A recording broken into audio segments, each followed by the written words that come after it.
Yep. Kembali lagi di Poros Halang bersama saya Patrick yang sudah kembali di Jakarta dan dia Fuad yang kembali lagi di dalam mobil. Ya, Ntar ada yang komen, Bang Fu kenapa selalu di mobil sih? Iya, Bang Fuad di dalam mobil soalnya yang salah itu oleh Bang. Apapun itu salah oleh. Lu ada di dalam mobil salah oleh. Nuno dipecat salah oleh. Conte jadi Bang. Bapak masuk rumah sakit pun salah oleh juga kurasa. Salah oleh. Enggak, itu bahagia dia karena oleh, bukan salah oleh, karena oleh juga. Iya, karena oleh dia masuk rumah sakit kan gitu. Jadi sembuhnya karena oleh. Gawat. Semua karena oleh. Gawat. Conte tanda tangan untuk Spurs karena oleh. Besok kalau ada banjir di Jakarta juga salah oleh. Oleh. Pokoknya mulai hari ini segala sesuatu yang semua salah oleh. Nista atau salah di hidupmu itu pasti karena salah oleh. Salah oleh. Semua salah oleh. Semua salah oleh. Salah oleh. Hashtag salah oleh. Boleh. Itu bisa. Besok lu dipecat di kantor, salah oleh. Salah oleh. Gua korup di kantor ketahuan, ini gara-gara salah oleh. Semua. Pokoknya apapun salah oleh kita naikin beritanya. Manchester City kalah sama Palace, salah oleh. Salah oleh. Iya, salah oleh. Kenapa dulu Oleh ngelatih Zaha begitu bagus sehingga dia bisa menjadikan sebuah masalah bagi City kan gitu. Dia nggak pernah ngelatih Zaha, PA. Zaha cuma mentok di Mourinho. Di akademi kali dia, bro. Oh iya, dia akademi akademi terus dia ke Palace ya. Betul. Iya. Akademi kan ke Palace kan pulang. Di Moyes kan Zaha nakal, macarin anaknya Moyes, makanya dibuang. Iya. Anak Moyes disikat sama dia. Itulah, kan gila, anak manajernya disikat dia. Tapi hebat kawan itu. Kalau di Medan dibilang nyali paten. Udah paten kok di kampung-kampung itu Zaha. Udah paten. Iya. Udah paten kok di kampung-kampung. Tapi yang nggak paten yang rasis ke Zaha itu bangsat. Itu brengsek luar biasa. Tapi Bang, kan dia udah bilang di statusnya, saya hilaf netizen katanya. Emang kayak gitu semua. Kau pikir yang ketemu aku, yang kemarin datang ke Twin House terakhir ngomongnya apa? Hilaf, iya. Anjing. Apa-apa hilaf, ngetik nggak hilaf. Ntar lu nidurin anak orang juga hilaf lu bilang. Aku ada kenal kawan, tapi nggak mau sebut nama. Cuman aku ceritakan aja. Ada kawan. Ribut loh waktu aku tinggal di Malang nih kan. Ini bagi penonton yang tahu pasti udah ketawa-ketawa. Jadi ribut lah kawan kami ini berdua kan. Berantem orang ini. Kami tanya lah, kami kan ngumpul dulu di rumah kawan kami selain malam-malam. Kenapa kalian ribut-ribut? Iya Bang, aku nggak bisa terima. Enak-enaknya aja, dia maunya enaknya udah gitu main tinggal aja. Loh, kok kayak gitu kau? Nggak bisa lah kayak gitu. Tanggung jawab lah kalau memang udah kayak gituan ya harus tanggung jawab. Bang, kan dari awal itu nggak sengajanya Bang. Hilafnya aku Bang. Terdorong masuk kayak gitu ya? Terdorong sebenarnya mereka lagi duduk aja kayak gini gitu kan, cuma buka baju terus tiba-tiba ada setan dorong masuk kayak gitu. Masuk ke pleset. Udah gitu kutanya kan, oh berarti cuma sekali lah ya Wak kan. Udah 5 kali sih Bang, ku tampar lah mukanya. Hilaf itu sekali anjing, 5 kali udah namanya niat. Hilaf kok sampai 5 kali. Bodoh kali lah kalian deh. Aduh. Tapi itulah, netizen kan hilaf, Bang. Jempolnya itu kadang-kadang gak sinkron sama otak ya. Duluan jempol daripada otak. Ini baru masuk nih ya, breaking news ya. Apa itu? Announcement expected. Conte and Spurs reportedly reach total agreement. Bolot kejang-kejang. Kejang-kejang. Siapa lagi nih? Ten Hag.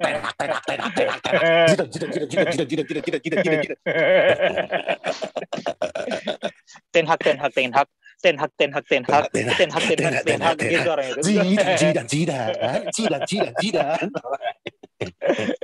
Aku mau Ten Hag. Ten Hag. Jago, sistemnya bagus. Kok yang dari orang itu minta ya Ten Hag, minta ya Zidane kan. Yang datang tahu siapa? Steve Bruce. Masa Steve Bruce ya kan? Gue rapiin ini pertahanan. Dia bilang gitu. Kita akan mempertahankan apa yang pernah Ole katakan di sini.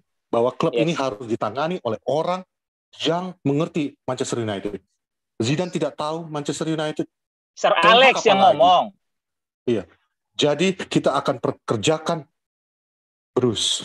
Steve Bruce, welcome to Manchester United. Roy Keane. Kalian semua. Roy Keane juga welcome, Roy Keane. Iyalah. Gary Neville welcome. Ada pula kemarin ada yang bilang, Bang, kenapa nggak kasih Gary Neville aja sebagai manajer pengganti Ole? Biar berhenti dia dulu jadi pundit. Kayaknya cocok tuh jadi manajer. Dalam hati awak ya kan, malas aku jawabnya. Kau yang kau tahu dia kayak mana di Valencia, Wak. Nggak nyampe setahun umur kawan itu jadi manajer. Nggak sampai. Asli nggak sampai. Terus kalau nggak tiba-tiba yang datang toko siapa? Siapa? Paul Ince. Oh, Mak. Bekas MU. Betul. Awal-awal. Betul, nggak apa-apa sih, nggak apa-apa juga. Nggak apa-apa. Kan kita sekarang berpikirnya siapapun asal jangan Ole kan kata orang gitu kan. Iya. Dan siapapun bekas MU. Aku bilang kemarin, kenapa nggak Steven Gerrard aja? Kalau dia sukses, kejang-kejang kawan sebelah ya kan? Oh, it's like put a lime on your wound. Iya. It hurts double. Iya, kalau dia sukses, kejang-kejang kawan kita yang sebelah sana kan? Iya. Tapi kalau dia gagal, kita pun teriak-teriak Gerrard out, senang sebagai ya kan? Gerrard out gitu. Iya. Itu ibaratnya kita pernah punya pelatih kayak gitu, Wak. Jadi legendaris kita.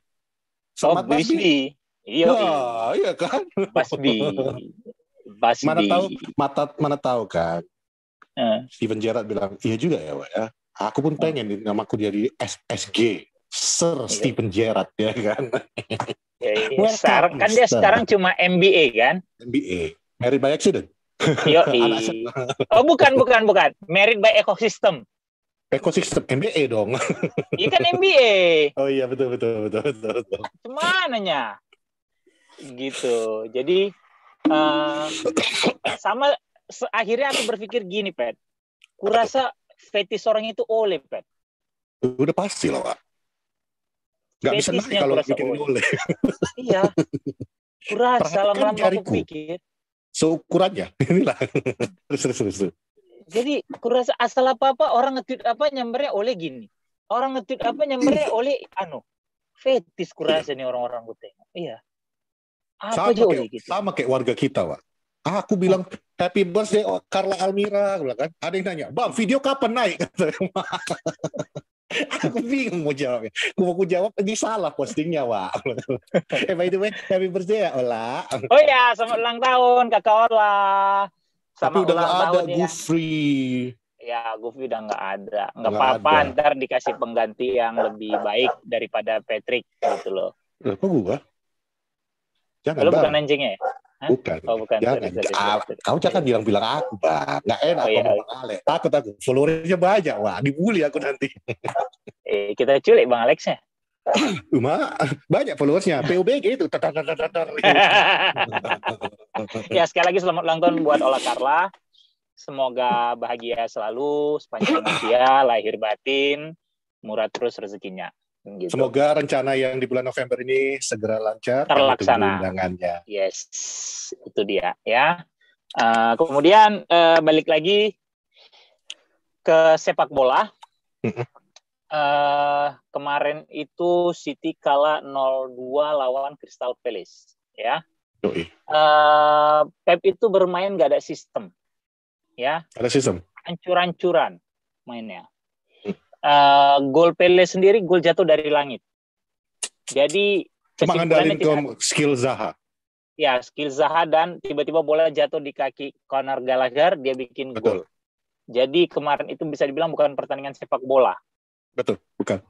Banyak yang bilang taekwondo juga sih memang. Ya. Terbang-terbang semuanya orang. Ya, kami sengaja mereview City lawan Palace karena kepedulian kami terhadap dunia olahraga. Betul. Karena sepanjang pekan kemarin tidak ada satupun media yang mengabarkan kekalahan City.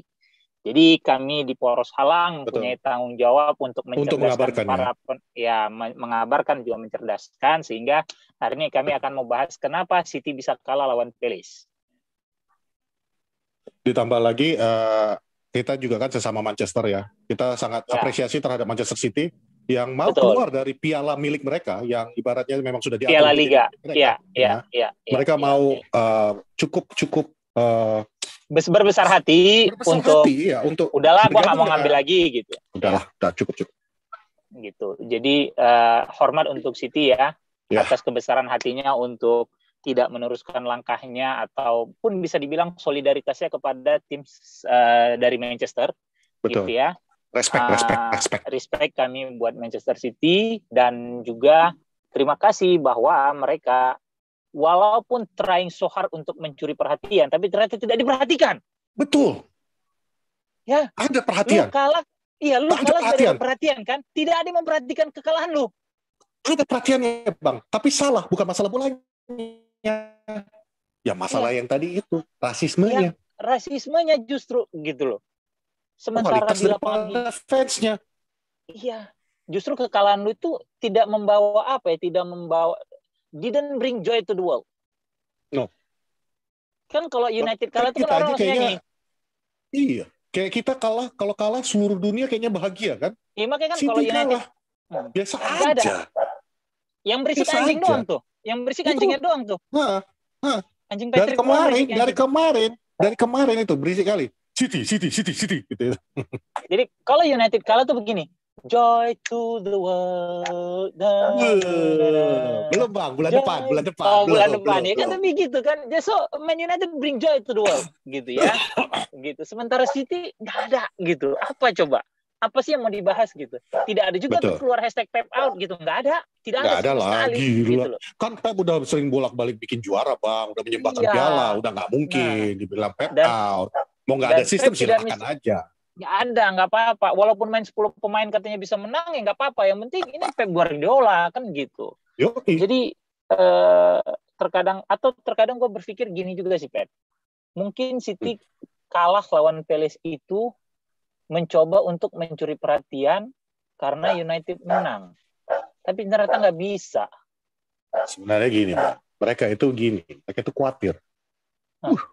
MU menang 3-0 meyakinkan lawan Spurs. Walaupun Spursnya tahu gitu. Wah, kita nggak bisa. Kita harus fokus di Liga ini katanya.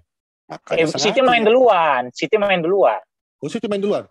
Ya itu. City main duluan itu. Udah ada prediksinya. Ini kan PAU nih Spurs katanya. Pasti gampang lah menang nih. Ole kan biasanya kalau udah kepepet, the power of kepepetnya Ole ini kan ngeri. Udah kita harus fokus di Liga katanya. Makanya kita serahkan aja lah. Toh sama Crystal Palace nggak apa-apa. Nggak akan ada juga. Iya.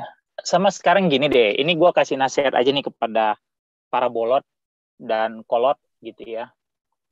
I hope you guys listen it very carefully.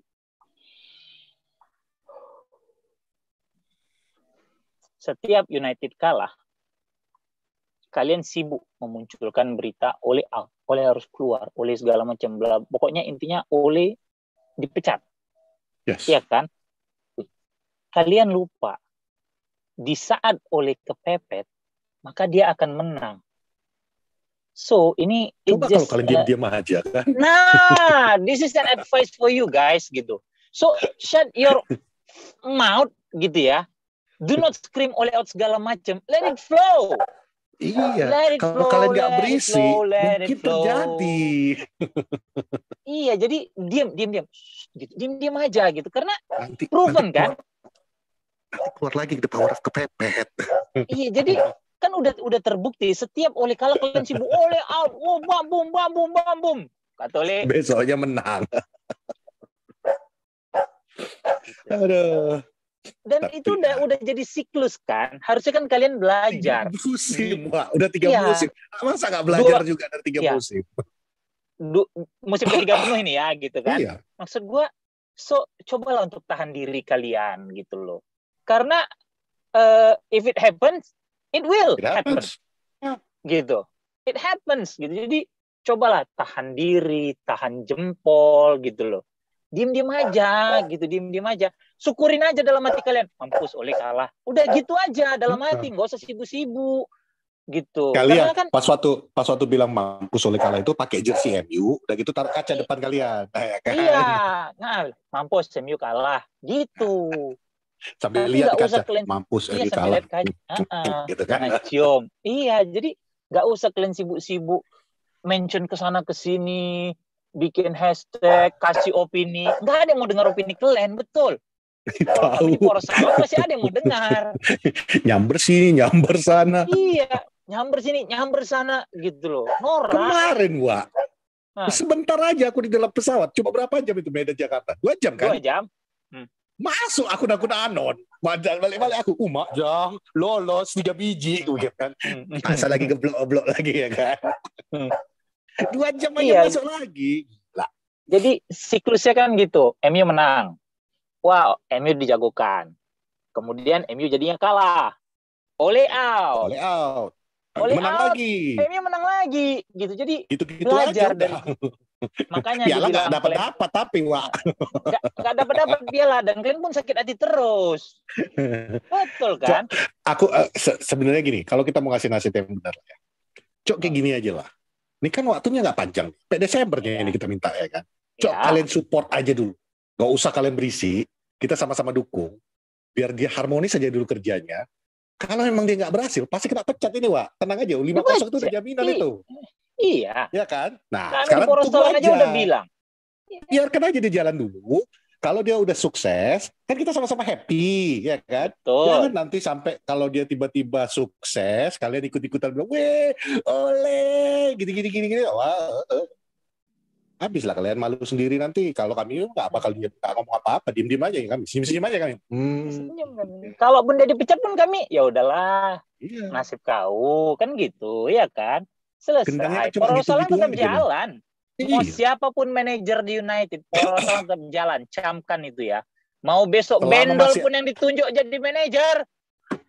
Selama masih ada Manchester United, pasti ada Poros Salam kan gitu. Poros Salam tetap jalan. Mau siapapun manajer, mau tiba-tiba besok ditunjuk Jajang Nurjaman pun jadi pelatih MU, Poros Salam tetap ada.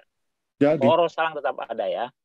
Itu yang mesti jadi jangan kau sangka Poros Salam itu poros Ole. Enggak, Wak. Kita poros Manchester United iya. Poros sepak bola kita. Kami sepak bola ngomongnya sama paling sedikit-sedikit kami ngomong tentang perempuan. Kan itu udah wajib. Kalau enggak kami ngomong nasib sial Patrick di dunia percintaannya. BTW, aku waktu lawan Liverpool itu kan emang iyalah kan kesel lah kita ya gitu ya. Sempat aku nggak bisa tidur. Terus kan sekarang karena udah ada Netflix ya kan di kamar. Tiba-tiba keluar pula itu iklan The Girl Next Door. Elisa Cuthbert yang ya. Kalau dia gigit bibir yang bawah gini itu rasaku dulu udah cantik kali anjing, cantik kali lah perempuan ya Allah ya Rabbi.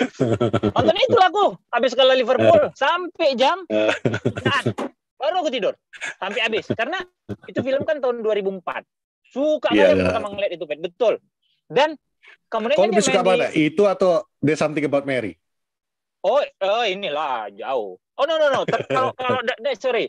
In terms of comedy, There's Something About Mary itu very very enak, legit gitu loh bagiku. Tapi in terms of memang memuji kecantikan gitu ya, fisik, secara visual memanjakan mata, jujur gue lebih suka si Girl Next Door gitu loh. Dan di satu lagi kan itu kan 2004, kemudian 2006 dia main Love, habis itu dia main House of Wax, kemudian 2006 itu dia main House of Wax.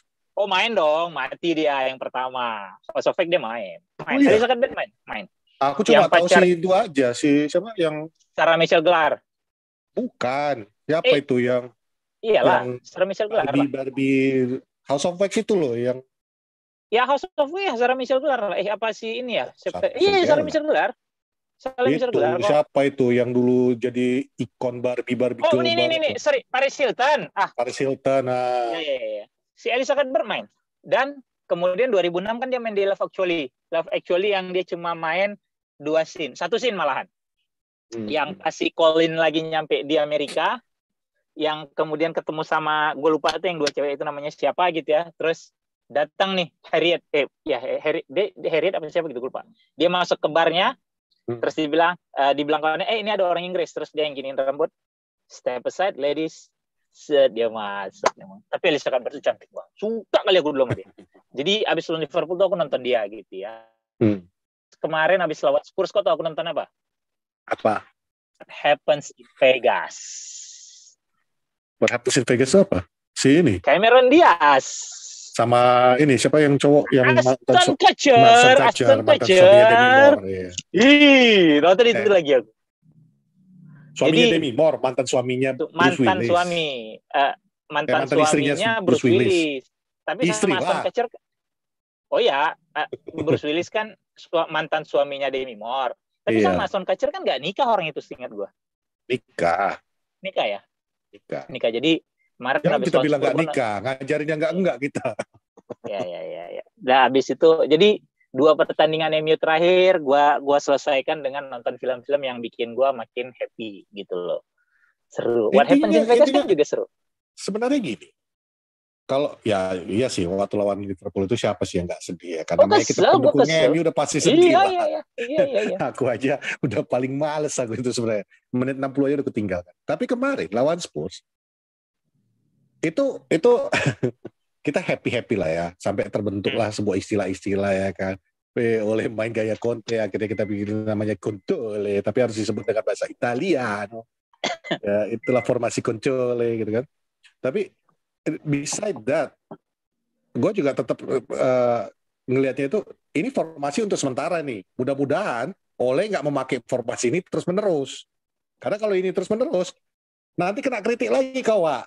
Ngapain kau beli Sancho? Ngapain kau beli, buat apa lagi nanti Lingard? Buat apa lagi Rashford? Kalau kau cuma andalkan ya 2 striker kau di depan itu lagi. Tapi ya gini. Gimana? Formasi 3-4-1-2 udah pernah pertama kali dia pakai pada saat lawan Liverpool. Ya. Yang seri 1-1. Musim yang lalu, ya.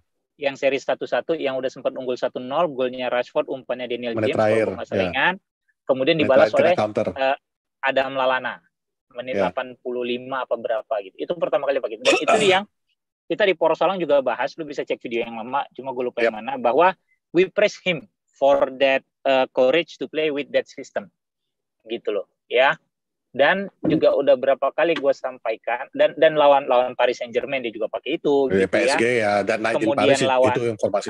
Kemudian lawan Manchester City juga pakai itu, lawan Chelsea juga dia pakai itu, yang menang di Chelsea gitu. Jadi menurut gua the system fit to the club because the players can support the system. That's for me. You have Bruno yang benar-benar kalau di Italia kan namanya fantasista, trequartista gitu loh. Benar-benar main yang nomor 10 bermain di belakang 2 striker.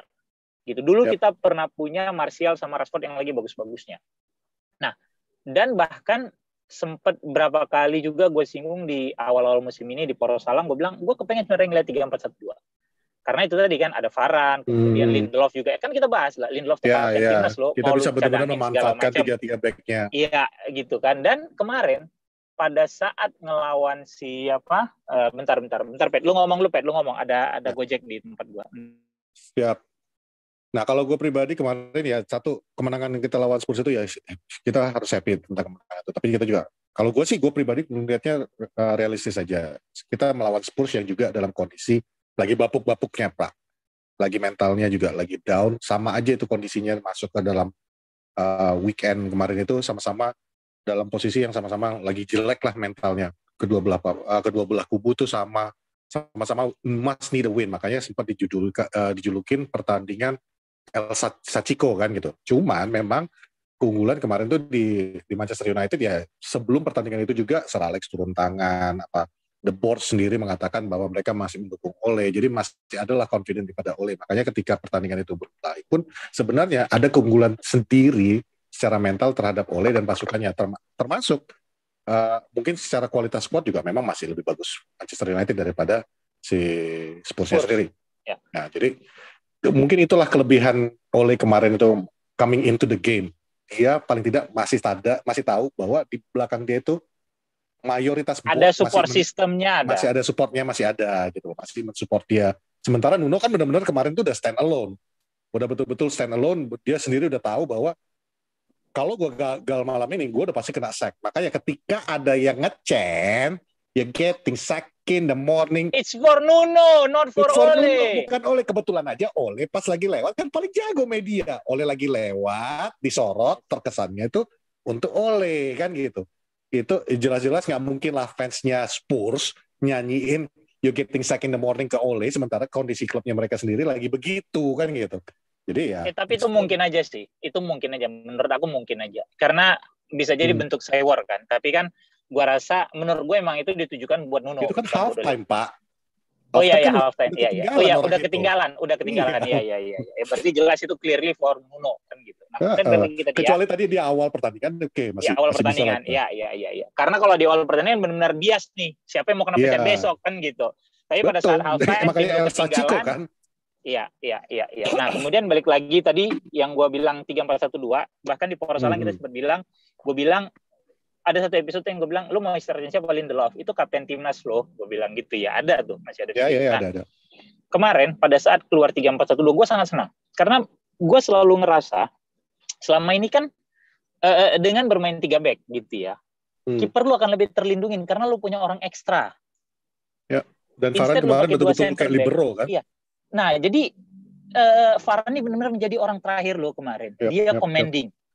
Gitu. Terus dengan adanya 3 back ini di depan De Gea, satu dia akan lebih terlindungi gitu kan. Kemudian So yang sering bikin kesalahan kan berapa pertandingan tuh kemarin sering juga salah. Iya loh.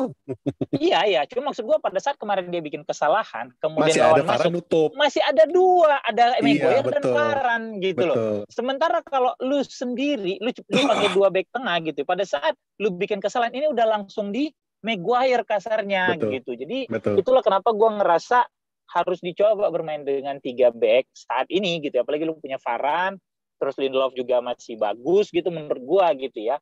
Itu bisa membuat lini pertahanan lu tuh lebih solid gitu loh. Tapi itu jadi pertanyaan buat lu nih, gue lempar ke Wat. Ya. Artinya berarti defensive line kita itu balik lagi dong kayak 2 tahun yang lalu. Padahal tahun lalu kan udah mulai solid nih. Udah mulai bisa kita andalkan Lindelof dengan Maguire, kita udah bisa lihat kesulitan mereka. Nah, kalau misalnya dari statement lu itu berarti kita balik lagi dong kayak kemarin bahwa lini belakang kita itu tetap lagi jadi rapuh lagi. Lah, bukan, itu memang udah terlihat sepanjang awal musim dan itu memang harus diakui gitu loh bahwa kesalahan demi kesalahan tidak terkoordinasi dengan baik gitu loh, dan itu kan memang itu kenapa kira-kira ada gitu. Apa? Lah, itu kenapa kira-kira? Nah, kalau kita kan cuma bisa menebak ya, bisa mencoba menganalisa. Menurut analisa lu lah. Kan gue udah bilang, Shaw sama Maguire mungkin exhausted. Setelah tampil sangat bagus musim lalu, berlanjut di Euro gitu ya. Balik ke klub mungkin tenaganya sudah agak habis, sehingga lu kalau main bola kalau capek kan konsentrasi lu berkurang, Pet. Iya, gitu betul. Itu bisa jadi gitu, karena kalau dibilang tidak membenahi pertahanan, sementara pertahanan itu menjadi satu hal yang meningkat yang ada perkembangan cukup bagus semenjak dipegang oleh gitu loh. Kan lu bisa lihat dari jumlah kebobolan. Lu menilai pertahanan lu dari apa? Dari jumlah kebobolan yang bersarang di gawang lu dong. Iya kan? Kalau lu bisa meminimalisir jumlah kebobolan kan berarti pertahanan lu bagus. Gitu. Karena kan bukan setiap minggu lu lawan Spurs kan gitu, lu kan pasti ketemu tim-tim lain juga. Betul. Bahkan musim lalu main di Anfield nggak kebobolan loh. Musim lalu main di Anfield tidak kebobolan, 0-0 gitu. Itu tapi jadi, balik ke Old Trafford kita dibantai. Ya kalah 4-2 ya kalau gue nggak salah ya. 4-2. Gitu. Jadi maksud gue kemarin begitu gue ngeliat line up, jujur gue seneng karena gue ngerasa harusnya ini solid gitu begitu keluar di awal ya. Dan itu tadi kesalahan-kesalahan yang mungkin dilakukan oleh Wan-Bissaka dan Shaw tidak langsung berujung dengan petaka nih buat De Gea karena masih ada 3 back di situ gitu loh. Masih sementara ada bumper terakhir lah ya. Masih ada bumper terakhir gitu. Sementara kemampuan eksplosif lu akan lebih tereksploitasi dengan baik gitu. Lu kasarnya kalau menurut gua memikirkan pertahanan mungkin cuma 40% dibandingin penyerangan lu yang 60% gitu loh. Dan pada saat lu bertahan kalau memang koordinasi lu bagus, lu punya 5 back lu jadinya.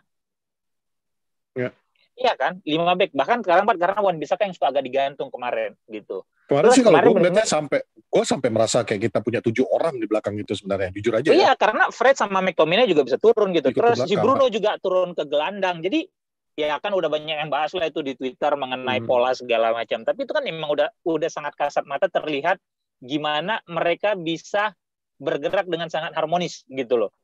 Mana area yang harus ditutup gitu. Kapan Bruno harus agak ke kanan, kapan Bruno turun, kapan Bruno ngepres di depan gitu. Jadi kemarin begitu tuh terlihat, gue sangat senang. Dan apalagi kan kita juga ada beberapa kali bilang, gue kepengen ngelihat Bruno duet sama Cavani gitu loh.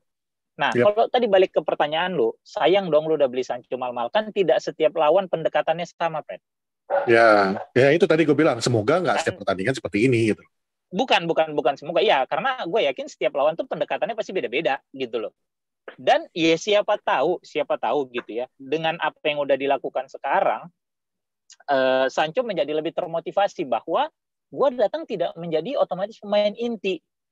Gue harus meningkatkan kemampuan gue gitu loh. Sementara Rashford sih gue nggak takut karena dia bisa berperan sebagai striker. Ya. Gitu loh. Dan Greenwood gue kemarin nggak udah takut, mereka terbukti bisa kan. mereka bisa berperan sebagai striker. Yang kita khawatirkan kan sekarang Sancho dengan harga mahal, terus ternyata Indian Ya lu itu justru mengubah taktik lu gitu kan. justru Tapi kan justru di balik situ lagi. justru di situ yang gue khawatirnya. Karena kan di satu sisi gue ngelihatnya, oke, ini formasi bagus. Gue juga suka dengan formasi yang kemarin itu. Tapi mungkin kalau gue ngelihatnya dari sisi kacamata yang negatifnya, gue ngelihatnya itu oke, ini formasi aman buat Ole. Ibaratnya safety-nya Ole lah, karena udah terbukti berapa kali dia menggunakan It formasi ini. works dengan 3 back itu it works gitu loh. Cuman ya itu gue takutnya karena ini kan sekarang jobnya Ole ini lagi terancam nih. Jadi gue yang penting safety gue dulu deh.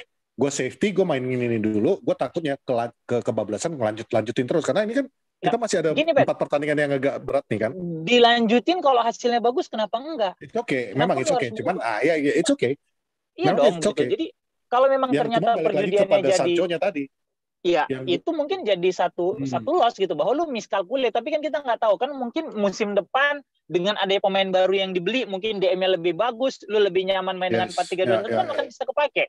Kalau menurut gue sekarang yang penting kalau memang yang lu mainkan kemarin lawan Spurs itu bagus dan proven ya lawan Spurs gitu kan, lu akan coba lagi dan masih bisa mendapatkan hasil yang baik. Kenapa lu harus rubah? Kenapa lu harus ubah? Kecuali memang lu ketemu lawan yang membutuhkan pemain yang benar-benar melebar kan gitu, itu lu bisa pakai Sancho gitu. Tapi bagi gue itu satu lagi bisa jadi akan menjadi satu pelucut ke Sancho bahwa lu harus meningkatkan kemampuan lu gitu loh. Itu kalau menurut gue. Dan apa tadi mau gue bilang ya, kalau yang 3-4-1 ya itulah kalau menurut gue gitu. Jadi gue cukup senang ngelihatnya gitu ya. Semoga bisa konsisten gitu. Itu aja kalau gue. Sementara terkait Sancho segala macam ya enggak lah ya. Kemarin ada gue baca di Twitter dari Rob Blanchett. Dia kan salah satu yang memang pendukung Ole Stay juga ya. Tapi dia lebih realistis lah dalam sudut pandangnya dia. Gue senang baca-baca tentang dia. Ada pendapat dia yang kemarin, ini gue nanya ke lu. Ada pendapat dia kemarin yang mengatakan bahwa ini formasi ini betul-betul memfasilitasiin Cristiano Ronaldo. Karena ya kemarin juga terlihat kan, yang bekerja ngejar bola apa semua itu adalah Cavani. Ronaldo murni adalah lo ya sebagai finisher. Lo selesaikanlah sebisa lo menyelesaikannya. Which is fine, karena memang menurut Blanchett di situ ya mungkin ini yang gue nggak tahu juga kata dia, gue cuma sebagai jurnalis gue cuma bisa berasumsi aja, dan ini gue nonton di YouTube-nya dia. Gue sih ngelihatnya bahwa Cristiano Ronaldo itu datang bonus dalam arti tidak direncanakan. Which means the plan yang udah 3 tahun ini disusun sama dia berubah jadinya kan, buyar. Jadi harus memfasilitasi posisi baru. Harus memfasilitasi itu yang kemarin kita bahas. Kenapa ada Ronaldo pun kita nggak menang terkadang gitu loh. Nah itu yang dikhawatirin sama Blanchett, bahwa ya ini yang gue khawatirin adalah ketika semuanya itu untuk memfasilitasiin Cristiano, CR7 kalau CR7 lagi on fire, which dia Blanchett juga yakin bahwa di musim ini juga Ronaldo akan cetak banyak gol. Tapi seandainya ada dia lagi off game, ini benar-benar yang nanti namanya yang selama ini dibilang bolot, ya betul-betul mengandalkan satu pemain. Ketika Ronaldo off, MU nggak bisa mencetak gol gitu loh yang ditakutin. Walaupun kemarin gue nggak bisa juga ngambil takarannya kepada Spurs ya, karena Spurs juga kan lagi jelek banget mentalnya nih. Iya. Cuman kemarin itu kan memang nggak selamanya Ronaldo, tapi kemarin build up untuk gol yang keduanya Cavani itu juga that was beautiful man. Itu tiga-tiganya terlibat. Itu betul-betul kerja. Dari Bruno terlibat semua tiga-tiganya. Demikian juga gol yang ketiga Rashford dari dari Matic. Itu juga pergerakannya itu tidak monoton kepada Cristiano Ronaldo. Ronaldo justru menarik. Ya, Ronaldo yang justru menarik Ronaldo udah keluar. Siapa namanya? Siapa duetnya? Lingard justru menarik pertahanan membuka sehingga Matic bisa through post ke tengah itu dengan gampang banget. Which is sebenarnya kalau itu memang bisa efektif kayak gitu, it's fine. Cuman yang ditakutin sama Blanchard adalah sooner or later they will find out. Dan ini yang ketika nanti yang di 2 depan ini dimatiin kan, karena kemarin benar-benar loh satu pertandingan itu cuma 1 kali counter attack loh kita, murni, betul-betul build up play semuanya. Nah kalau udah ketahuan, gua takutnya yang ditakutin sama Blanchard adalah yaitu betul-betul kita cuma jadi pemain low block ya, akhirnya balik lagi ke zamannya Jose Mourinho. Pragmatis gitu loh. Itu yang ditakutin sama Blanchard. Nah, menurut lu gimana? Ya itu menurut gua kan lu sekarang kalaupun pakai 3-4-1-2, lu ingat lu di bench masih punya Greenwood sama Sancho. Berarti lu punya backup plan. Lu masih bisa mengubah menjadi 4-2-3-1. Cuma dengan dua defensive midfielder lu saat ini, pada saat lu pakai pola 4-2-3-1, pertahanan lu rentan dan proven musim ini terutama. Makanya kan gua bilang, kalau memang pendekatannya itu bagus, menurut gua nggak apa-apa lu terusin. Cuma lu punya backup plan nih sekarang. Dan terkait Sancho tadi, kalau musim depan United dapat satu gelandang bertahan yang bagus, sehingga Ole akan nyaman lagi main dengan 4-2-3-1, Sancho akan mendapatkan tempatnya menurut gua. Kenapa? Karena gelandang lu, back lu tuh udah terlindungi oleh satu defensive midfielder yang selama ini lu cari-cari gitu loh. Dan satu yang kemarin gua sengaja nggak mau mention di Twitter atau mana-mana, pada saat ini gue bukan menyamakan United dengan Chelsea ya. Lu harus pahami dulu yang nonton. Pada saat dulu Conte mengubah sistem Chelsea dari 4 back menjadi 3 back, itu setelah kalah lawan Arsenal apa kalah lawan City, gue lupa lah, bisa nanti dikoreksi di komen gitu ya. Tapi yang jelas, Conte mengubah Chelsea menjadi 3-4-3 setelah dia kalah beberapa pertandingan, dan yang terakhir itu kalah besar kalau gue nggak salah ingat. Dan akhirnya pola itu dia pakai terus karena berhasil, sehingga akhirnya Chelsea juara gitu loh. Nah, gue tidak menyamakan United saat ini dengan Chelsea gitu terus terang. Tapi yang mau menjadi dan saat itu media-media langsung menyebut bahwa Conte itu revolusioner, berani bermain dengan 3 back segala macam, bla bla bla bla bla bla. Dan lu lihat tidak ada satupun yang yang mengangkat berita Oleh pakai 3 back itu segitu mewahnya gitu, besarnya gitu loh. Jadi selagi hasilnya masih bagus gitu, menurut gua nggak apa diterusin. Tapi yang jelas lu punya backup plan. Lu punya Sancho, lu punya Greenwood, even lu masih punya Martial gitu ya. Lu ada Pogba, lu masih ada Van de Beek gitu ya. Jadi kita lu masih ada Pogba. Masih ada Pogba lah gitu. Lu masih bisa mengubah formasi sesuai dengan maunya lu. Buktinya kan lawan Spurs itu kan formasi berarti mereka yang mau nih. Gua mau main begini deh. Dan jadi gitu. Jadi menurut gua lu terusin nggak? Bahkan lawan Atalanta besok menurut gua juga. Ironically, Nuno got sacked using formasi yang sering diandalkan oleh Ole. Mereka 4-2-3-1 kan. Iya. Dan Spurs sebenarnya jauh sebelum itu juga udah sering pakai 4-2-3-1. Iya. Enggak, maksud gue kan ironisnya bahwa di saat Nuno kena sack itu justru dipas lagi. Dan kemarin itu entah kenapa ya. Gue justru kemarin ngelihatnya itu karena dari awal kan udah tahu nih Nuno nurunin 4-2-3-1. Ya. Gue pengen bener-bener kemarin tuh gue pengen lihat ini dengan Harry Kane, dengan Son, dengan Lucas Moura. Gue pengen lihat ini kan kurang lebih mirip nih dengan United kualitas depannya itu. Gue pengen lihat ya, kecuali Kane kan suka masuk ke dalam untuk ambil bola ya, beda banget dengan. Cuman at the end of the day ini formasi sama. Nah kemarin itu ya justru yang gue dapat kesimpulan nonton pertandingan itu, karena kan Spurs kemarin no shot on goal. No shot on target. Ya, no shot on target ya, no shot on goal lah. Bagi gue tuh, gue sempat bertanya jadinya, jangan-jangan apakah memang 4-2-3-1 ini susah nembus formasi-formasi low block, karena kemarin kita betul-betul low block kan, dan betul-betul yang namanya sebenarnya nggak juga kompak banget men. Lu lihat lah, kita tuh maju mundurnya tuh betul-betul. Gue sampai highlightnya tuh betul-betul yang namanya nggak ada jarak, betul-betul short distance banget semuanya. Benar-benar sistematis kan, benar-benar bekerja sebagai unit gitu loh. Ya, dan kalau misalnya masih ada yang bilang kita nggak punya sistem, itu kemarin harus tonton pertandingan itu sih sebenarnya.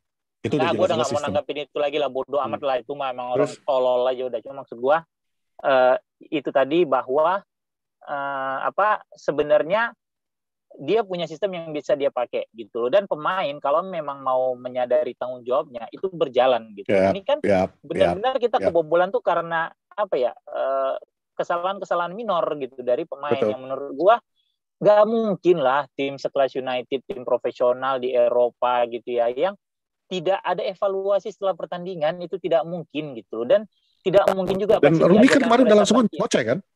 Iya. Rooney kan langsung ngomong kan? Tidak semuanya 100% kesalahan manajer. Pemain juga punya tanggung jawab di lapangan.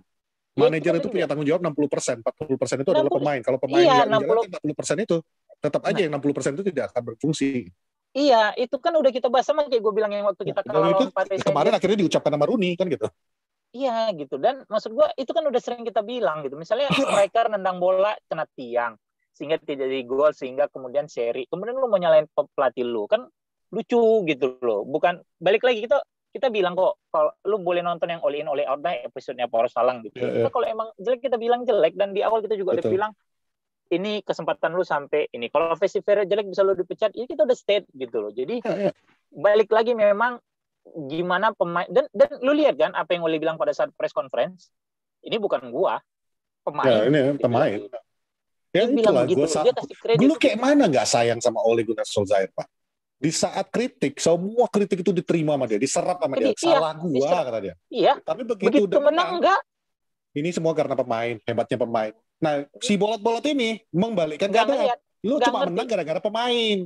Kalau kalah gara-gara lu. Ya, memang Ole juga nyerap itu kok nggak masalah, kan? Iya, nggak masalah gitu loh. Itulah jiwa besarnya seorang Ole Gunnar Solskjaer. Dan ada lagi yang nanya, kenapa sih lu masih mendukung gitu? Sorry, bukan masalah romantismenya aja ya. Bukan. Romantismenya jiwa ada. besar.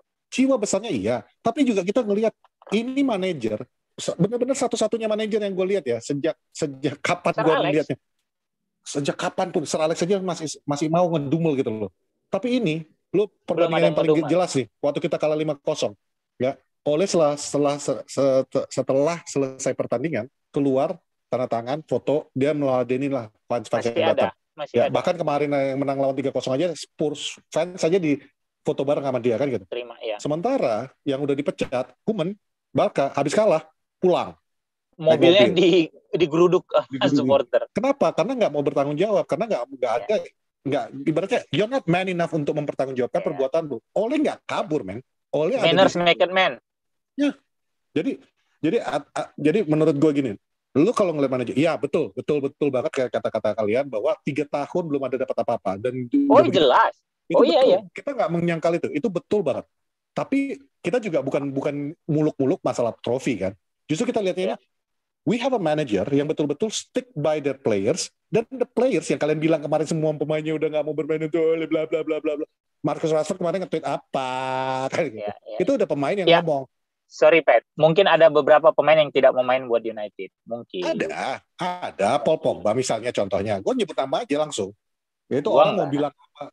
Mau dia bilang The Sun membalik-balikan omongan gue. The Sun itu yang kemarin kita di episode kemarin kita bilang kan, di dalam sebuah kebohongan ada 1% kebenaran kan gitu. Nah, Suns itu mungkin bohong dalam arti mengexaggerate ceritanya, tapi nggak mungkin mereka bisa mengexaggerate sebuah cerita kalau lu tidak ngasih gambaran bahwa lu memang udah tidak mau lagi bermain untuk Ole dan untuk United kan gitu. Sesimpel itu aja. Dan kenapa lu tiba-tiba dicadangkan sama Ole? Ya, lu salah satu pemain yang sangat punya skill yang paling bagus. Lu yang bisa mengangkat nih tim kalau dibutuhkan sama Ole sebenarnya. Tapi Ole mencadangkan sebelum kemarin kartu merah ya. Kenapa? Lawan Atalanta. Ya, kenapa? Karena Ole juga takut dia dipecat, men. Ole bukan nggak mikir, gue juga bisa dipecat kok. Kalau gue mainin lu terus 90 menit, gue bisa terancam banget ini. Dan terbukti baru main sebentar lawan Liverpool, lu ngambil kartu merah pulang-pulang nyengir. Jadi kalau gue tadi tuh, gue kalau memang ya gue berharap lawan Atalanta lu bahkan main dengan pola yang sama gitu ya. Cuma memang kan PR-nya adalah Lindelof tidak dibawa. Ya, Lindelof tidak dibawa. PR-nya. Cuma kan sebenarnya bukan hal baru juga lu taruh Luke Shaw sebagai center half, one of the center half kan gitu. Lalu masih punya ini juga kan, siapa? Alex bisa lu mainin di kiri gitu. Cuma kan kalau misalnya lu taruh Shaw sebagai satu center half, dia jadinya di kiri gitu. Berarti kan di sini mungkin Maguire, Varane di kanan gitu. Sementara kemampuan terbaik Varane menurut gua adalah commanding lini belakang dengan pengalamannya dia gitu ya, dengan kemampuan yang dia punya, dan terbukti memang pengalaman itu sangat bikin nyaman gitu loh. Iya kan? Apalagi ini untuk panggung sekelas Champions League yang mana dia udah berapa kali juara bersama dengan Madrid gitu loh. Jauh pengalamannya di atas Maguire dan kecuali Ronaldo kalau di squad United ya. Dia selain Ronaldo, pengalaman Varane jauh di atas siapapun di tim itu gitu loh. Yeah. Jadi ini akan jadi, tapi kemudian kalau misalnya ternyata Ole tetap memainkan sistem yang sama, mungkin dia mainin Bailey jadinya. Jadi posisi Bailey di kanan, di posisinya Lindelof. Jadi tetap Varane sebagai orang terakhir, Maguire di sisi sebelah kiri itu. Berarti Shaw akan main lagi di kiri, Wan-Bissaka tetap di kanan, gelandang tetap seperti. Cuma mungkin di striker menurut gua Ronaldo akan diduetin dengan Rashford. Karena kalau lu lihat kemarin dia tarik Ronaldo dan tarik Rashford, Bruno duluan. Dia kan narik Bruno sama Ronaldo dan Bruno duluan gitu kan, untuk ngasih kesempatan mereka beristirahat duluan kan gitu. Sementara kita tahu sendiri kondisi Rashford sangat fit musim ini. Jadi kalau dia memainkan pola yang sama, menurut gua Ronaldo lah yang akan berdua dengan Rashford gitu. Lu akan melihat kombinasi kecepatan dan ya kalau Cavani punya determinasi ya, tapi in terms of speed ya kita harus akui Rashford salah satu yang tercepat kan gitu. Plus pengalamannya Ronaldo akan sangat menarik melihat itu daripada lu pakai 4-2-3-1 lagi yang di putaran pertama kemarin, yang di laga pertama kemarin terbukti bahwa Atalanta bisa mengeksploitasi itu. Ya, bisa mengeksploitasi lu dan ya posisi Luke Shaw segala macam gitu. Tapi ya balik lagi kita nggak tahu nih seperti apa dia nyusun game plan untuk nanti malam gitu. Bisa jadi dia benar-benar bisa meyakinkan Shaw untuk bermain baik segala macam sehingga tetap main dengan 4-2-3-1 gitu ya. Dengan catat berarti Shaw Rashford di kiri, Sancho mungkin di kanan gitu atau Greenwood di kanan, Ronaldo striker gitu. Kita nggak tahu. Atau bahkan mungkin formasi di babak keduanya waktu lawan Atalanta 4-3-3. Karena ya bisa jadi gitu loh. Ya babak kedua kan itu 4-3-3. Ya, Rashford, Ronaldo, Greenwood gitu kan. Atau mungkin lu mainin 4-2 diamond gitu. Yang penting menurut gua sekarang lu butuh benar-benar orang yang bisa ngelindungin back lu. Dengan 4-4-2 diamond, kemarin lu lihat Fred benar stick di depan 2 orang back tengah. Kan gitu. Iya kan? Gitu. Karena kalau ternyata Fred sama McTominay sejajar di depan 2 back tengah, itu agak rentan posisi lu. Gitu. Itu sih kalau gua lihat. Lu tau nggak kemarin itu pas waktu kita main 3-4-2. Bentar. Ada breaking news nih, Apalagi? Ada breaking news. Ada satu orang yang kemarin sibuk ngetrol gua, Pet, yang lu kenal juga.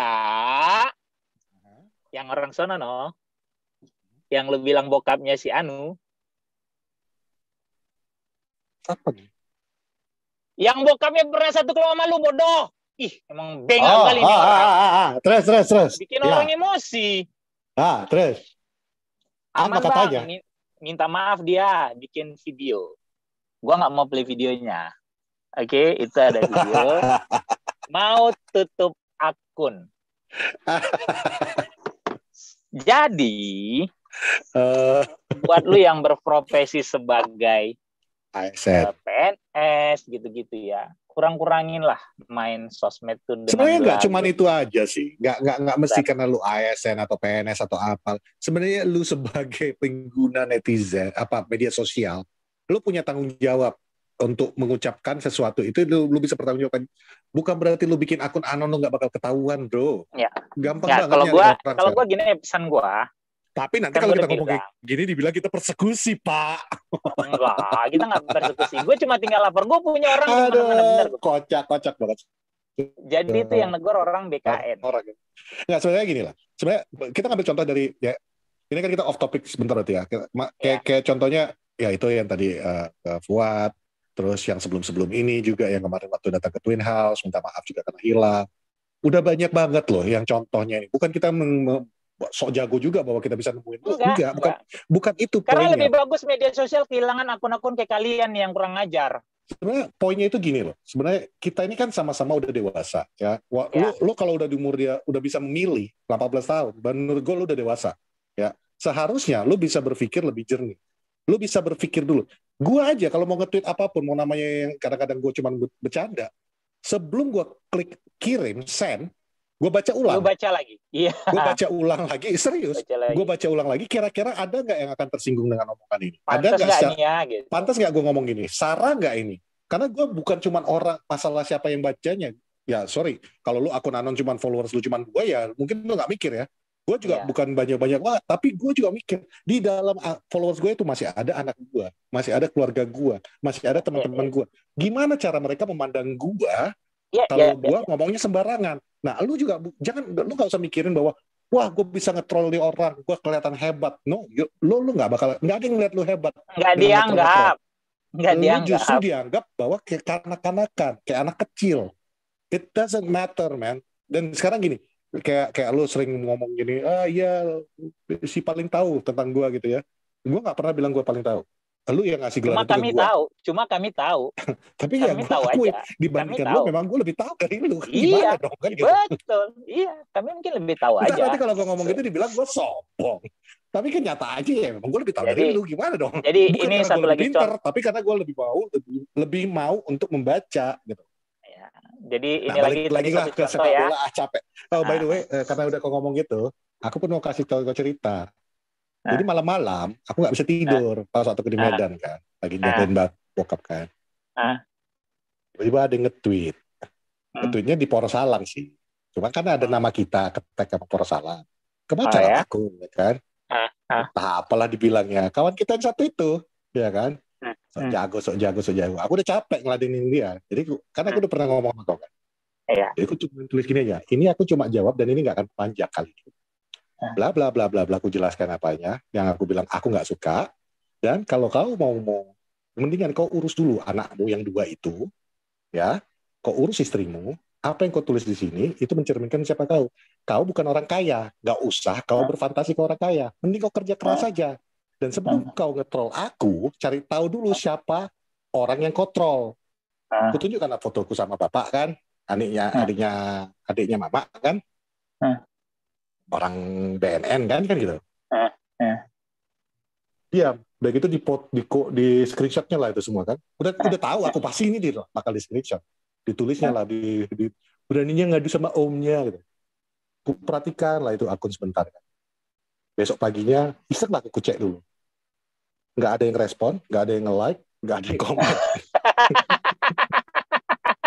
Pathetic. You are so pathetic, man. Sementara yang gua ngomongin dia itu, yang gua sampai ditunjukkan bahwa gua humanitarian apa ini semua gitu. Gua dapat respon positif. Ada yang komen dan ya gua balasin komentarnya. Bukan gua mau sombong tentang itu. Itu murni gua keluarin cuman gara-gara gua kesel aja kelakuan netizen. Lu nggak cuma jago-jagoin jempol aja lah. Mendingan lu keluar, live your life.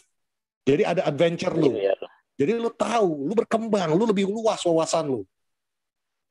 Baru come to me dan kita berdiskusi. Tapi kalau lu datang ke gua cuman bilang, "Hei, gua pernah mukulin ini, gua nangkap orang karena dia menipu ini." Bro. Aku baru pulang dari Medan ya, 1.000 orang di pasar sana. Ya, itu anggota bosku. Gitu. Semua kami gaji. Biar kau tahu. Aku gaji orang itu. Aduh, balik lagi tapi ya intinya itu aja. Kalian yang punya kerjaan bagus, apalagi misalnya PNS gitu-gitu, dijaga. Soalnya jadi macam-macam nih. Dosen udah pernah, guru udah pernah, sekarang ASN. Ya, jadi emang benar gitu ya. Adab dulu baru ilmu. Yang nggak sengaja ketemu ya. Adab dulu baru ilmu. Karena mau sebagus apapun ilmu lu, kalau lu nggak punya adab, lu bukan manusia kalau menurut gua. Mungkin apa untungnya sih? Nggak ada untungnya lo kayak gitu. Baru gua di WhatsApp orang BKN tuh yang WhatsApp gua. Bang, ini gini dikirim lagi videonya. It's better to be a humble person, man. Humble person, kita jadi teman kita banyak gitu ya. Dan satu lagi gue juga mau bilang nih, mumpung ingat PDS sebelum ke Atlanta lagi, buat Muhni yang di Bandung.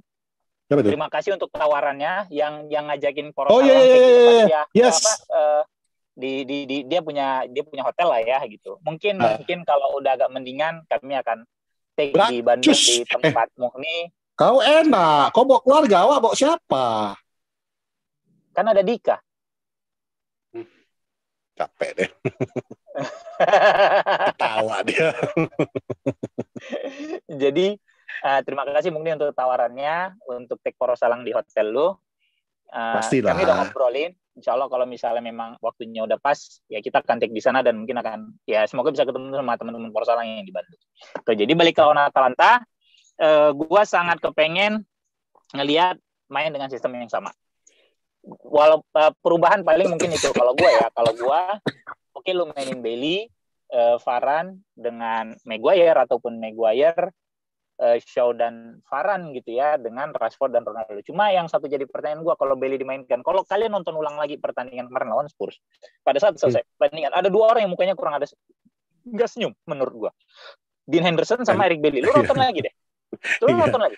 Tapi Henderson habis dia tepuk punggungnya, dia tepuk punggung oleh lagi balik. Dia tepuk punggung, cuma maksudnya secara muka itu nggak ada.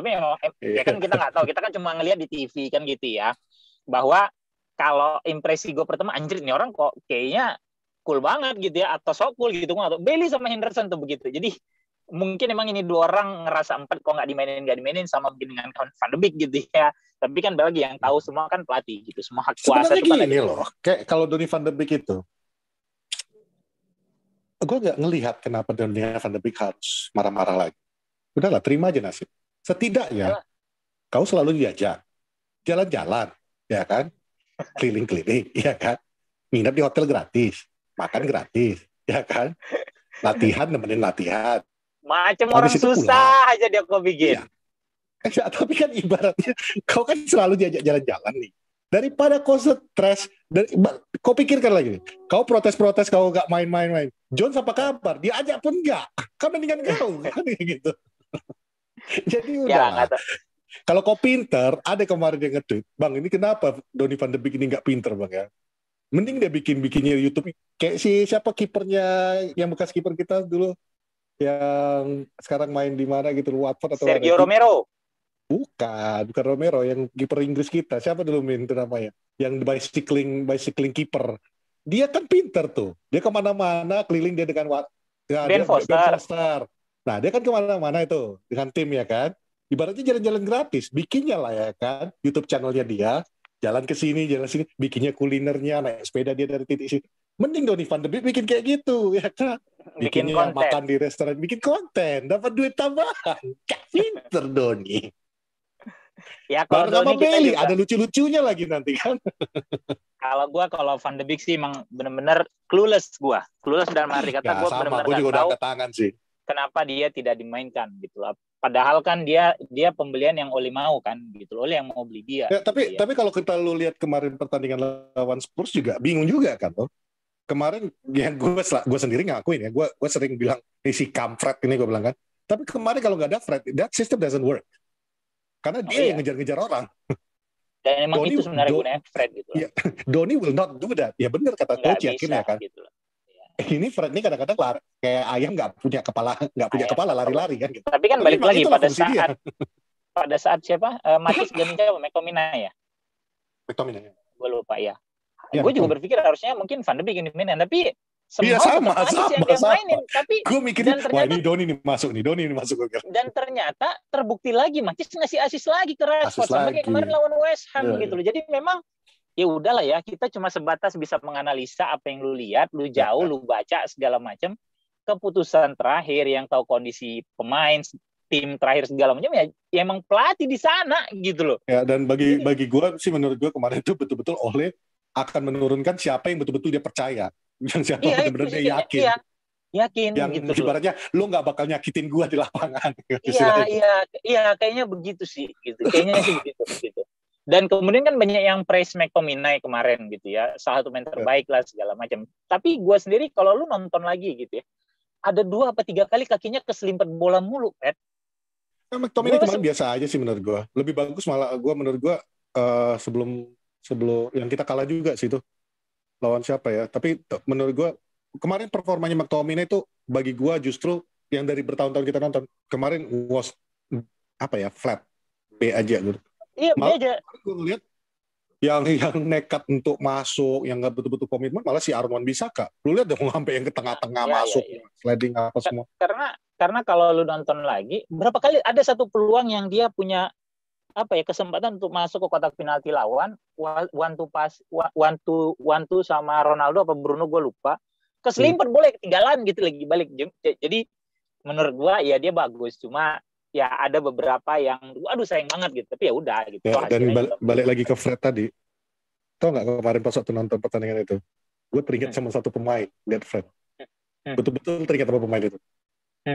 Anderson, Pak. Betul-betul. Apalagi pas dia nendang. Yang Ya pakai kaki kiri pula kan sama. Makanya Anderson, Pak. Betul-betul aku. Oh iya ya, ini Anderson banget ini. Anderson pun kadang berserak kan mainnya gitu. Emang berserak memang kalau Anderson main. Dulu zaman dulu pemain yang paling sering kumaki-maki selain Cristiano Ronaldo adalah Anderson. Anjing orang. Kalau gue kan Silvestre memang aku dulu kan memang aku nggak suka banget melihat Ronaldo karena MU itu berubah jadi Ronaldo sentris banget kan.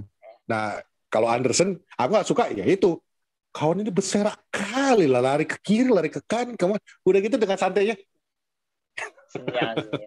Kalau gue dulu Silvestre sama Fletcher yang gue suka sebel gitu. Apaan sih ini gitu. Tapi ternyata emang Fletcher terutama belakang-belakangan itu kan benar-benar bagus mainnya, berubah jadi gelandang tengah gitu-gitu. Apalagi waktu awal-awal dia jadi deputi Beckham kan, mainnya di kanan gantiin Beckham, anjrit dalam hati gue. Ya, udah.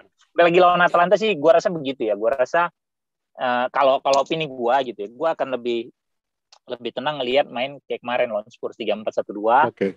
Nah, itu tadi lah ya, Ronaldo duet sama Rashford, sorry for Sancho and Greenwood gitu kan. Nah, Lindelof ini yang kalau diganti sama Alex Telles yang berarti center half-nya Varane, Maguire sama Shaw, maka siapa yang akan jadi orang terakhir kan gitu. Kalau Maguire orang terakhir, kalau gue bandingin Maguire sama Varane jauh kualitasnya. Maguire main di bek kanan nggak bisa. Ya di sisi enggak, karena kaki terkuat dia di kiri kan Maguire itu. Dan selalu kalau main center half dia di sebelah kiri gitu loh. Kanan itu kan selalu areanya Lindelof gitu loh. Nah, sementara kalau Varane yang digeser ke situ agak ngeri gue kalau misalnya Maguire yang jadi orang terakhir. Tapi ya udahlah, apapun itu semua dioleh. Kalaupun ternyata akhirnya dia mengganti Lindelof dengan Bailey, itu ideal secara posisi. Bailey kanan, Varane di tengah, Maguire di kiri. Tapi karena kiri tetap Shaw, kanannya Wan Bissaka kan gitu. Yakin menang? Balik lagi. Kalau yakin sih Atalanta ya, gue sih yakin menang sekali ini gitu loh. Gue yakin menang lawan Atalanta karena ada satu pemain, lu udah pernah mengalahkan mereka di kandang lu, yang mana itu memutus winning streak mereka di luar kandang kan gitu ya. 11 pertandingan terakhir mereka tidak terkalahkan, akhirnya putus di United. Jadi secara moral harusnya lu lebih pede. Plus lu harus lagi lu punya Ronaldo yang udah beberapa kali main di stadionnya mereka gitu, udah sangat tahu tanah Italia gitu. Jadi itu akan menjadi satu kartu as, sehingga menurut gua kalau misalnya mainnya normal dalam arti atas lawan Spurs, lu nggak bikin kesalahan segala macam gitu ya, tidak ada kesalahan elementer, tidak ada yang hilang fokus segala macam, ya gua rasa harusnya bisa menang si United gitu lawan Atalanta. Oke. Great. So itu pertandingan jam berapa Min nanti? Biasa lah jam 2. Jam 2 pagi ya. Oke lah, biar dinaikkan sama Mimin lah ini. Nanti kelamaan kita ngomong. Oh jam 3. Oke. Ya. Oh langsung ada TV lokal ya. Ya. Paling tidak kan kalian nggak usah nonton bajakan berarti kan? Ya, iyalah. Nonton bajakan terus ngomongnya amburadul yang bener aja lo. Emang nggak boleh kalau boleh. Cuma terus kalau kalian mau nge-troll, jangan nge-troll di Twitter lah. Sekarang sistemnya udah main blok aja. Kalau mau nge-troll aja di komen kami ini ya, di video ini. Boleh. Sama satu lagi, kalau lu nonton kemarin lawan Spurs, itu Oli ada berapa kali tuh begini nih. Fokus. Dia ngelihat ke anak kecil itu ada, lu nonton nih. Fokus. Udah macam ini dia. Aku ngeliat. Aku pikir macam dia jadi Xavier X. Aku pikir. Macam Profesor X. Jangan ini Oli sekarang ini lagi ngontrol pergerakan pemain dari kayak gini sekarang. Pakai gini. Macam kan Profesor Xavier. Kan ada prinsip kayak gini. If you want the job done, do it yourself, katakan. Don't let boys do a man job, katanya kan. Yes. Jadi gue pikir, oke, sekarang gue pakai sistem Profesor X. Jadi Charles Xavier dia. Jadi Profesor X. Oke, Ronaldo lari ke kiri. Iya. Ini lari ke kanan. Oke, kasih umpan sekarang. Makanya cantik kali mainnya kemarin. Terus ada pula yang bilang golnya nggak banget dan masih panjang sampai sekarang. Ada, gue baca itu. Tapi itu gue kesel loh. Maksudnya Tante Febri itu umurnya di atas gua, di atas lu juga, Pet. Anaknya udah gede. Tapi emang orangnya Tante Febri itu baik dan gua udah kenal dia lama gitu ya. Itu orang ngomong sesuka hatinya gitu ke Tante Febri, bilang, dalam hati gue, emang lu bukan lahir dari perempuan apa? Itu gue udah kesel tuh sebenarnya. Asli. Nggak ada otak. Gue yang sempat bikin kesel kemarin kan. Kan kita baru menang deh melawan Spurs 3-0 kan. Lagi happy ya. Tiba-tiba masuk WhatsApp, Pak. Semangat, Bang. Walaupun baru dibantai 5-0. Aku kan lagi sistem jariku tuh kan cepet kali bikin ngeblok orang sekarang kan. Hampir ku blok, aku tengok. The original adek ternyata, Wak. The original adek yang dulu pertama kali. Yang itu, yang buru ginting. Dia nge-tweet kan. Oh, Rudy Ginting. Bukan, Gipal lah.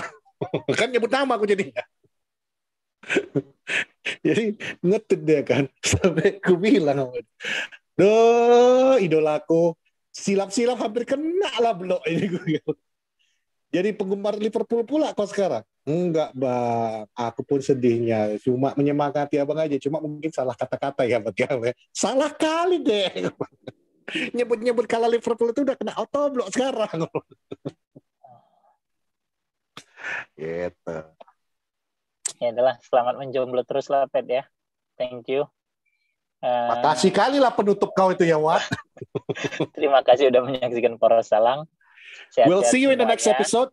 Menang kalah Manchester United. Poros Salang tetap menjadi channel yang berbicara tentang United, siapapun pelatih dan manajernya, dan kalian yang tolol akan tetap tolol gitu loh. Itu aja. Gue buat. Gue Patrick. See you. Bisa sebenarnya Poros Salang. Bye-bye. Enggak nih, Min. Kasih buka aja.